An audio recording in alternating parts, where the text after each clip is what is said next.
All right, what's up, everybody? I just finished reading the special 74-page Bleach manga chapter.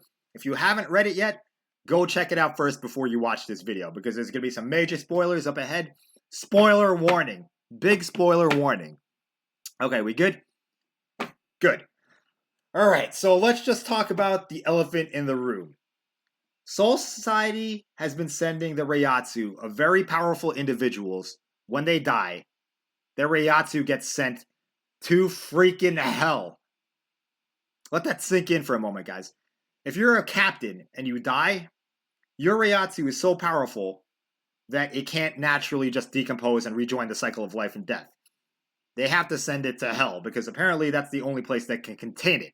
Kubo didn't really get into too much explanation about that part of it, but all you need to know is that that's what happens. You get sent to hell. If you're powerful, you get sent to hell when you die because they can't just let the Reiatsu linger around in Soul Society because it's dangerous or whatever. And what's happened is that because they've sent down too many powerful Reiatsus in the recent past, it's created a breach in the dimensional barriers, I guess. So basically, the people from Hell have opened a gate into the world of the living, or they can open a gate now because of this imbalance. The Soul Reapers, they've sent down the Reiatsus of people like Yama, Retsu, Ukitake, Yuwak. Like all those people are like S tier spiritual pressure, like powerful individuals. They're like super top of the food chain. And because they sent all those Reiatsus down in such a short period of time, it's created this imbalance. And Xylopero came through the gate. I presume he was there to try to escape or attack the Soul Reapers or get revenge or something like that. But he came out of the gate and he's basically just a harbinger of things to come. Because at the end of the chapter, we see Jushiro's sword come out of the Hell Gate, and it's not like the normal Jushiro sword. The thing is like 30 feet long. It's huge. You see the chain; it's still attached. It's clearly Jushiro's sword, and so I don't know if that means he's reincarnating somehow. I think it is. I mean, if he's in hell, he's not going to be the Jushiro we remember. He's going to be some kind of twisted, deformed, perverted version of the original. It's probably just his Reiatsu and none of his like personality or his memories or anything like that. It's just a monster made with his Reiatsu. So that's where we're at the end of this chapter, guys. The gates to hell have been opened because of the Soul Society sending down the Reiatsu of too many powerful people. And I kind of felt like that was an interesting concept, but Kubo didn't really explain it enough for me personally because why do they have to send the Reiatsus down to hell? Isn't there another solution? Couldn't they somehow Mayuri create some kind of containment vessel where they can contain it and then just I don't know, put it in a place of honor or something like that? But maybe this is the natural cycle. That Reiatsu can only be broken down in hell and return to the earth or return to the dimension in a natural way. So maybe that's the explanation, guys. I'm just speculating on that part of it.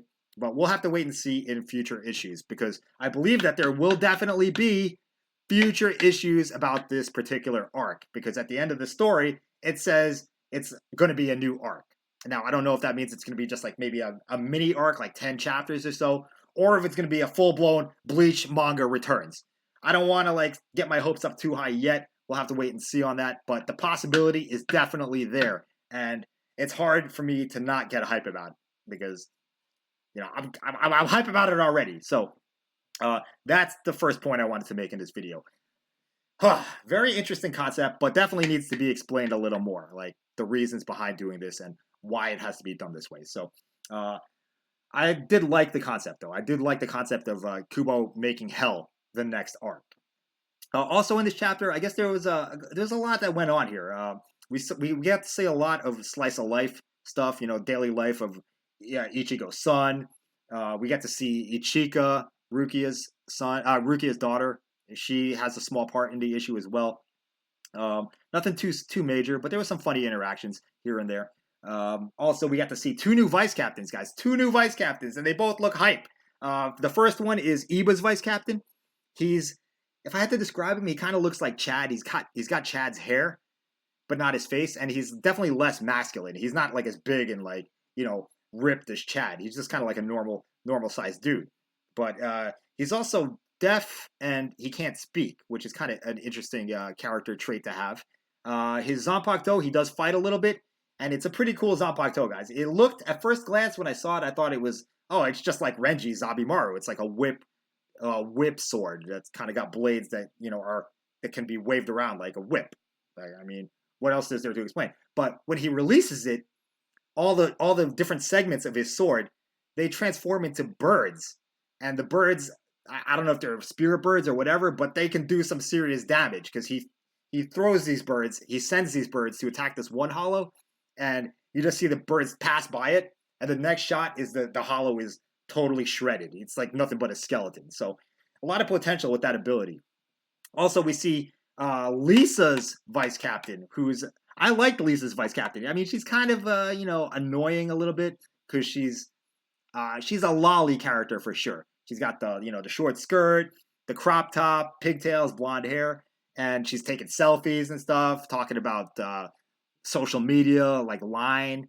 So she's kind of like a millennial type personality, like one of those millennial kids that's always on their phone posting shit on Instagram, stuff like that. That's the way I see her, at least.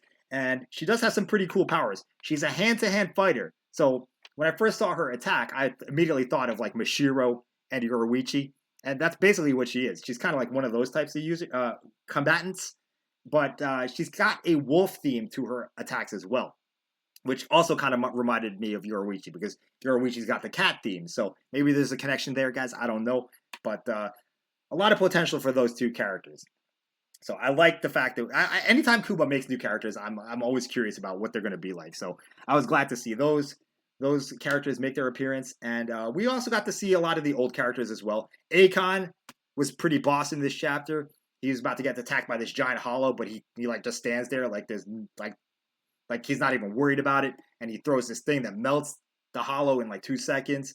I don't know if he's the vice captain right now of Squad 12. I think he might be because Nemu is still in her child form. So I guess until Nemu grows up and matures, Akon's going to be the vice captain. But, shouts out to my boy Akon for being a badass. Also, we saw Izuru. Apparently, Izuru's been kind of living like a solitary lifestyle. He's been patrolling these remote regions by himself, keeping to himself. I don't know if that has to do with his injury. They didn't really show him too much, but he does have a cool new outfit. He's got this hood he wears now on his, like a white hood, and he's got like, that sounds bad. Pause on that. Not like that, guys. He's got a white hood. It's a hood that's white, and he's got these like white trim on his Shihakusho. Looks pretty cool from what I could tell, but you didn't really get to see him that closely. Other than that, we saw the other vice captains. They're still there. Ikaku runs his own dojo. Ikaku trains Ichika. She's like her sensei or something like that. There's some funny interactions there, and yeah, that's about it, guys. The main takeaway is that hell is open now, and it's because Soul Society's been sending the spirits of their dead leaders down there. Well, not leaders, but just powerful people. So, interesting concept. Definitely needs to be explained further, though, because right now I'm having a little bit of a hard time, accepting that that's what they do. But we'll see what happens in the future, guys. Overall, pretty decent issue. A lot of potential. We'll see. We'll see where it goes from here. All right. Was there anything else I wanted to talk about with this issue? No, I think I covered everything. All right. Let me know what you think of the issue, guys. Are you hype about it? Did you like it? Or was it kind of like contrived? I don't know, man. You guys let me know what you think in the comments. Thanks for watching. I'll see you in the next video or live stream. Bye-bye.